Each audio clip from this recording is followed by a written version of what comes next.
Bonjour, je me présente Amar Thioune. Je suis sénégalais, euh, je vis en France, à Grenoble. Je suis expert en développement du territoire, politiste, donc rattaché à la chaire de Sciences Po Grenoble en tant que chercheur. Je dirige un cabinet de conseil et d'expertise à l'international. Je vais vous parler aujourd'hui de la question de l'intelligence territoriale au service du développement et de l'aménagement du territoire. C'est une question d'actualité aujourd'hui pour le Sénégal, notamment depuis l'acte 3 de la décentralisation et également tous les travaux qui se mettent en place aujourd'hui, notamment portés par l'ANAT, par le biais de le plan national d'aménagement et de développement des territoires. La question de l'intelligence territoriale pose d'abord le choix d'approches adaptées, mais également le développement d'outils de veille à l'échelle des territoires. Et c'est la raison pour laquelle c'est important pour nous de rappeler justement ce que c'est que l'aménagement du territoire de ce point de vue-là, pour qu'on puisse comprendre derrière les enjeux qui sont des enjeux très très importants pour les populations, pour les activités économiques, mais également pour tout ce qui est politique publique. L'aménagement du territoire en lui-même est bien évidemment un ensemble de savoir-faire, d'actions et d'interventions politiques et ou techniques, volontaires et concertées, qui visent à assurer une répartition adéquate de la population. Donc on parle bien sûr de la question de la démographie, des activités économiques, et donc là, évidemment, c'est une question fondamentale, des équipements et des infrastructures au service des populations et des activités. Et cette approche et cette vision ne peut pas se mettre en place si on ne tient pas en compte les potentialités, mais également les contraintes physiques, socio-économiques, environnementales. Et pourquoi cela? Pour garantir la cohérence des activités publiques et privées. Évidemment, l'État doit assurer un certain nombre de choses, mais le privé a aussi son rôle à jouer. Et ça, on l'oublie souvent dans nos pays, notamment au Sénégal. Quand on voit la force de l'informel, c'est important qu'à un moment donné, quand on imagine des activités économiques, qu'on associe, ou en tout cas, qu'on prenne en compte cette force économique qui n'est pas forcément organisée dans des cadres traditionnels, mais néanmoins qui est quand même contributive de manière très forte au niveau de l'économie nationale. Et c'est là pourquoi on le fait, parce que c'est cette démarche-là qui va nous permettre, à un moment donné, d'assurer un développement économiquement viable, parce que c'est important, parce qu'il est socialement accepté, socialement acceptable, par conséquent, et écologiquement supportable. Bien évidemment, un développement qui ne se pose pas la question de l'écologie est un développement qui est voué à l'échec total. Donc, on voit bien ce triptyque autour duquel s'organise l'aménagement du territoire aujourd'hui, qui est le social, l'environnement et l'économie. Et à la frontière de ces trois piliers, nous pouvons utiliser des vocables. Il faut que ce soit vivable, équitable et viable. Vivable, équitable et viable. Pourquoi? Et c'est ça qui va apporter la durabilité de la démarche. Donc, un aménagement du territoire durable, évidemment, il prend en compte ces différents piliers-là pour pouvoir avancer. La question qui se pose, justement, c'est que souvent, les services de l'État, je pense que là, d'après ce qu'on m'a dit, surtout les participants ici, peut-être des futurs administrateurs qui vont avoir à piloter des politiques publiques ou à mettre l'agenda des politiques publiques d'aménagement du territoire, il est important de se mettre en tête que l'aménagement du territoire s'organise autour de 4 missions fondamentales. Observer, enfin, je dirais, des actions qu'on doit mettre en place. C'est observer et anticiper. Je pense que ça, c'est important. Mener des réflexions stratégiques à l'échelle des territoires. Accompagner et appuyer des initiatives de développement. Parce que on ne peut plus imaginer un développement qui vient toujours par le haut. Il faut aussi un développement qui part de la base. Et surtout, on ne peut pas se permettre de nos jours à faire de l'aménagement du territoire, à avoir une approche de développement du territoire qui se veut cohérente sans évaluer l'impact des politiques publiques et des actions publiques à ce niveau-là. Ce qui fait que, à un moment donné, même s'il y a un débat national où on a besoin d'avoir un cadre, et ça c'est important, que l'État régalien joue son rôle de ce point de vue-là, il est important qu'à l'échelle des territoires, des concertations puissent être organisées pour construire un schéma national, justement, où chaque acteur sait où est sa place. Et cela permet d'avoir une démarche de planification stratégique des territoires qui se base sur des principes de convergence territoriale, donc qui est de bâtir une vision commune, intégrée et prospective, et je pense que ça c'est important, de faire participer effectivement l'ensemble des acteurs à l'échelle des territoires, mais également de définir des cadres de contractualisation. Et ça c'est important. À partir du contrat territorial, on peut construire beaucoup de choses. On va construire la coopération entre les différents acteurs, la complémentarité et la solidarité et le développement. Et là, on va avoir un véritable outil de mise en œuvre. Et évidemment, on va avoir différents périmètres où cette démarche de planification doit avoir lieu. Aujourd'hui, on a des documents de planification au Sénégal.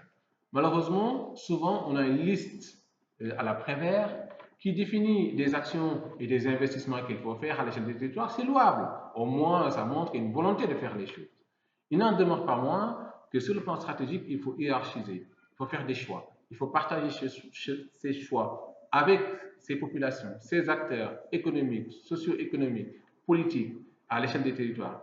Autrement dit, à l'échelle communale, par exemple, nous devons avoir une démarche communale importante de ce point de vue-là. Mais une commune aujourd'hui toute seule ne peut pas fonctionner. Et d'ailleurs, au Sénégal, la coopération décentralisée telle qu'on l'a définie, elle peut aussi se faire entre les communes. Et le Sénégal, aujourd'hui, le Code des collectivités permet cette coopération décentralisée qui peut réunir plusieurs collectivités locales pour mener des actions pertinentes à l'échelle d'un territoire, beaucoup plus pertinentes que le territoire communal. Donc, cette intercommunalité-là, bien sûr, elle doit s'inscrire dans un champ beaucoup plus large. Nous avions à l'époque la région. Aujourd'hui, la région, elle n'existe plus, mais il existe toujours le département. Et je pense qu'à l'échelle du département, il y a également des choses qui peuvent se mettre en place. Et on peut construire à cette échelle-là des schémas de cohérence territoriaux qui vont être effectivement à titre indicatif, mais parfois aussi à titre contraignant, sur des actions à l'échelle des territoires, notamment des actions d'investissement, d'organisation et de développement des territoires. Et le président Macky Sall, depuis son avènement, et avec les nouvelles actes de la décentralisation au niveau du Sénégal, nous avions imaginé également cette idée du pôle territoire qui est une idée intéressante en soi, parce qu'elle permet à l'échelle des territoires, en tout cas si elle est bien menée, de construire cette concertation-là dont on parle, notamment avec des conférences territoriales. Elle permet également de mutualiser les moyens, on reviendra là-dessus, de pouvoir les moyens de l'État, bien sûr, aujourd'hui, quand on a dans chaque région un représentant du ministère sectoriel, des fois, on sait très bien qu'on ne répond pas à l'enjeu. Par contre, mutualiser tous ces moyens-là, avoir des services techniques qui tiennent la route. Et à côté, évidemment, il faudra que les collectivités se questionnent, s'organisent mieux et pourquoi pas, peut-être, l'avènement d'une fonction publique territoriale de ce point de vue-là qui permettrait d'accompagner nos élus à l'échelle locale. Et évidemment, maintenant, tout ce travail-là doit répondre, évidemment, à l'enjeu national d'aménagement des territoires. Donc, du coup, on voit bien que de la commune à l'intercommunalité, de l'intercommunalité au département, du département au peut-être futur pôle territoire, du pôle territoire à l'échelle nationale, on peut construire un schéma de cohérence territoriale assez intéressant qui est décliné à l'échelle de chaque territoire. Donc l'intelligence territoriale, chers amis, consiste en un ensemble d'outils d'observation, de systèmes de mesure, d'analyse mobilisant les acteurs d'un territoire, déterminés et ayant pour objet une meilleure connaissance des paramètres essentiels du territoire. Et ça, c'est important, parce que ça va permettre d'avoir une meilleure compréhension de ces enjeux afin d'en assurer un développement durable. Et un développement qui ne s'inscrit pas dans la durabilité, dans ce siècle, bien sûr, est un développement qui est voué à l'échec et c'est un développement, évidemment, qui n'accompagne pas la question humaine de ce point de vue-là. Or, l'essentiel, il est là. Bien sûr, si on développe nos territoires, c'est évidemment pour que les gens puissent mieux vivre à l'échelle de ces territoires. La démarche d'intelligence territoriale vise à rendre un territoire intelligent, c'est-à-dire un territoire où tous les acteurs interagissent par un partage fluide de l'information, une créativité commune. Et ça, c'est important de le mettre en œuvre. Une créativité commune. C'est-à-dire qu'il ne s'agit pas que chacun soit dans son coin en train d'imaginer des choses, même si elles sont très intéressantes et très pertinentes. Ce qu'on peut faire tout seul, quand on le dit, on peut le faire mieux, mais encore qu'il faut être en coordination et en cohérence de ce point de vue-là. Et évidemment, une construction collective, et l'enjeu il est là, aspirant à un territoire équilibré où chacun trouve son bien-être. Et donc, la démarche de veille de ce point de vue-là devient un outil important. Donc, il faut construire des outils de veille, bien sûr, et d'anticipation, un système d'observation des dynamiques territoriales, et je pense que ça c'est important de le mettre en avant. Et pourquoi pas aujourd'hui imaginer, aujourd'hui dans beaucoup de pays modernes, l'aménagement numérique des territoires, et je pense que le Sénégal n'est pas en reste et peut aller de l'avant et peut faire mieux aujourd'hui. Des outils de connaissance du territoire, c'est-à-dire que là, il faudrait qu'on définisse des outils, de vrais outils, c'est-à-dire qu'on construise des protocoles de collecte de données, et ça c'est important, et un système de collecte de données également, notamment sur les évolutions internes à l'échelle des territoires. Et l'autre outil qu'il faudra mettre en avant, nous avons fait de la veille, nous avons la connaissance territoriale, il est important, comme on veut, qu'on valorise, donc il faut avoir des outils de valorisation, donc par le biais notamment de portails qui permettent, par exemple, de publier des monographies sur les territoires, de pouvoir présenter les territoires sénégalais et comme j'ai eu à échanger avec pas mal de directeurs d'ART au Sénégal, et ce qui permettrait justement de faire un marketing territorial adapté et évolutif qui permet d'organiser les dynamiques territoriales. Donc là, évidemment, peut-être il faut imaginer lancer un observatoire des dynamiques territoriales qui permet justement de construire tout cela. C'est-à-dire que cet observatoire, du coup, sera un lieu de synthèse de l'information sur les territoires et qui permet de mesurer les dynamiques et les inégalités territoriales, d'une part, de suivre et d'analyser les données spatiales, et je pense que ça, c'est hyper important, et de servir de système d'alarme précoce. Et là, en l'occurrence, quand je parle d'alarme précoce, il y a bien sûr des questions de développement, mais comme vous pouvez le savoir, dans le monde actuel qui est très fragile, on parlera également des questions de sûreté nationale qui sont importantes et qui peuvent être aussi une des finalités de l'intelligence territoriale de ce point de vue. Bien sûr, pas que pour prévenir des guerres, mais aussi pour prévenir des famines, pour prévenir des catastrophes. Et je pense que ça, c'est important de ce point de vue-là, d'avoir des systèmes d'information géographique. Voilà. Et puis, ça permet surtout de révéler les nouvelles tendances de l'organisation des territoires. Et je pense que ça, c'est important également de le mettre en avant parce que le temps, j'ai l'habitude de dire, le temps qui passe ne passe pas le temps passé. Il n'en demeure pas moins, le passé doit nous permettre de mieux construire l'avenir. Donc, notre connaissance du passé, notre connaissance des territoires doit nous permettre d'anticiper l'avenir et par le biais des tendances de l'organisation des territoires. Donc, du coup, si je reviens en tout cas sur cette question-là, ça va permettre effectivement de construire des objectifs stratégiques de ce point de vue-là, et ça, qui seront déclinés forcément en une chose spécifique. Bon, on n'a pas le temps de tout aborder avec vous, mais ne serait-ce que, par exemple, sur la question démographique, le fait de se poser la question d'une carte d'occupation des sols avec des différentes dates et tout ça, permet déjà d'avoir une vision principale sur les composantes du territoire étudié en matière, par exemple, hydraulique, en matière de sol, de nature des sols, d'ensablement, de végétation, d'agriculture, de bâtiments, d'urbanisation, d'équipements, d'infrastructures de base. Et là, ça permet justement de suivre de manière efficace et intelligente les indices de changement à partir de l'interprétation et du traitement des données qui nous seront à partir de ce moment-là présentées. Donc, je pense que si on parle de l'intelligence territoriale, donc je l'ai dit tout à l'heure, on va parler également de l'aménagement numérique.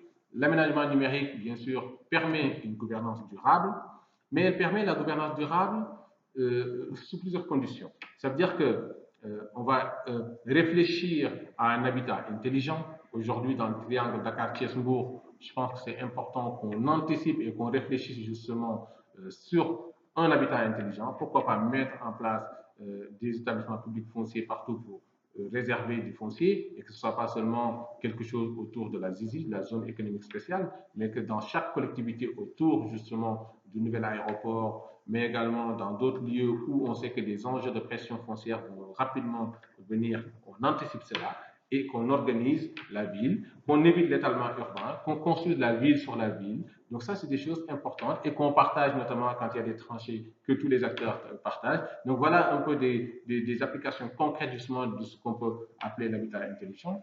Mais l'habitat intelligent ne peut pas se faire s'il n'y a pas une vision et une idée éco-citoyenne. Et je pense que c'est important également d'éduquer les citoyens. Mais la meilleure manière d'éduquer les citoyens, c'est de les faire participer justement à la décision. Je pense que ça également, c'est important. Ça permet de construire une économie durable dans un environnement durable et qui permet effectivement à un moment donné d'avoir de la mobilité intelligente, donc en parlant d'infrastructures et autres. Donc voilà un peu ce que, en tout cas, je voulais vous présenter cet après-midi, sachant que si toutefois nous avons une approche à l'échelle des territoires, c'est important d'une part de faire des études, d'avoir des réflexions diversifiées sur ces questions-là et des problématiques dans le territoire, de faire un état des lieux des territoires, de construire pourquoi pas des monographies régionales et à partir de ce moment-là, d'ouvrir des fenêtres justement sur chaque territoire et ce qui nous permet à un moment donné de construire notre territoire de manière intelligente et adaptée et de manière durable. Voilà, chers amis, je pense que j'aurais bien aimé être parmi vous aujourd'hui pour échanger, pour aller plus loin dans l'échange et la discussion, dans la construction et dans la définition des concepts, parce que je pense qu'il y a beaucoup de concepts qui ont été utilisés. On n'a pas le temps de les définir ici et de les expliquer. En tout cas, je vous remercie, surtout je remercie mon ami et promotionnaire, M. Diallo, voilà, qui a pensé à moi. Et en tout cas, sachez que je reste à votre disposition. Et n'hésitez pas justement de prendre contact avec nous. On est prêt à venir échanger avec vous, pourquoi pas organiser un séminaire, des ateliers. Et ce sera vraiment avec plaisir si on peut, nous, en tant que Sénégalais, vivant à l'étranger, accompagner ces dynamiques-là pour un développement meilleur pour les générations futures. Merci beaucoup et à très bientôt.